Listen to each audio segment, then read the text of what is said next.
In this video, we are going to learn how you can write in bold text in your Instagram bio. So kindly do watch the video till the end in order to get it properly.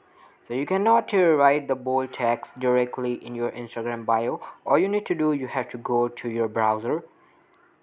So let's get to a browser and you have to search bold text for Instagram. Now click the first given link and then just type your bio. You need to put it in the Instagram.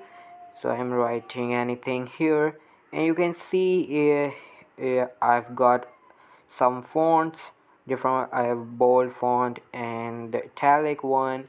Just I'm going to copy this bold font here. Just copy it from here and go back to your Instagram, click on edit profile. Now you have to just paste the text which you have copied. You just paste it here, click on check mark, again check mark, and you can see the text is in bold. So this is basically how you can add bold text in Instagram bio. All for today's video guys. Thank you so much for watching.